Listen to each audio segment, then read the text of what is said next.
இப்போ இது வந்து என்ன படிப்பினை எடுத்துக்கிட்டு அடுத்த தேர்தலில் சந்திக்கப்படுது?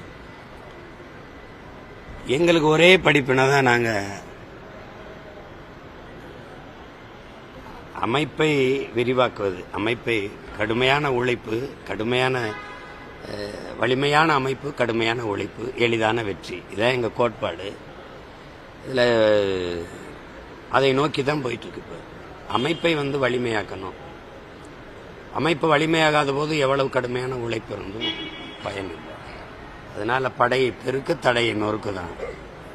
அந்த கோட்பாட்டில் இப்போ அமைப்பை விரிவாக்கம் செய்து வலிமையான கட்டமைப்பு உருவாக்குற பணி தான் நடந்து கொண்டிருக்கு. எங்களுக்கு தெரியுது, அது இருந்ததுன்னா அது 2 மடங்கு கூடுதலான வாக்கை இன்னும் பெற முடியும் எங்களால். அதை நோக்கி போவோம். அப்போ 26ல்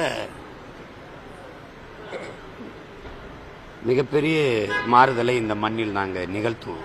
அந்த நம்பிக்கையோடு தான் போயிட்டு. கடந்த தேர்தலில் பாஜக வாங்கின வாக்கும் நாம் தமிழர் வாங்கின வாக்கும் இந்த முறை வந்து நாம் தமிழர் கட்சிக்கு கிடைச்சிருக்கு அப்படின்னு ஒரு கணிப்பு இருக்கு இல்லையா? அந்த கணிப்பை வந்து நீங்க ஏற்றுக்கிறீங்களா? இது ஒரு கேவலமான பார்வை. அது இந்த திராவிட சிந்தனையாளர்கள், அது குறிப்பாக இவங்க தான் அப்படி யோசிப்பாங்க. 15 கட்சியோட கூட்டணி வச்சு நீங்கள் வாங்குற வாக்கு திமுக வாக்குங்கிறீங்க. தனிச்சு நின்று நாங்கள் வாங்கின வாக்கு அதிமுக வாக்கு, பாஜக வாக்குங்கிறீங்க. அவங்கெல்லாம் வாக்கு செலுத்திருந்தா நான் வென்றிருக்க மாட்டேன்னா? இப்போ 700 வாக்கு தான் போன தடவை நோட்டாவுக்கு இருந்தது. இப்போ 6000 ஆனது காரணம் என்ன? 42 சுயேட்சை 12000 வாக்குகள் வாங்கியிருக்காங்க. அவங்களுக்கெல்லாம் போட்டது யாரு? பாஜக எனக்கு ஏன் ஓட்டு போடணும்? போன தடவை பாஜக நிக்கல, எனக்கு தான் போட்டுச்ச. விக்கிரவாண்டியில் பாஜக நிக்கல, எனக்கு தான் போட்டுச்சா. அதிமுக நிக்கல, அது எனக்கு தான் போட்டுச்சா. எந்தையாவது பேசிட்டு கூடாது. அந்த கட்சிகள் நான் வளரணும்னு விரும்புவாங்கன்னு நீங்க நினைச்சீங்கன்னா, நீங்க எல்லாம் எப்படி எவ்வளவு தூரம் நேர்மையான ஊடகம்னு முதல்ல யோசிச்சு சொல்லுங்க. எப்படி விரும்புவாங்க? எப்படி விரும்புவாங்க? இந்த கட்சிகளை எல்லாம் எதிர்த்து தான் நான் தனியாவே நிக்கிறேன். அப்புறம் அவங்க வாக்கு எனக்கு வந்திருக்கும்னா அப்ப எப்படி? பாஜக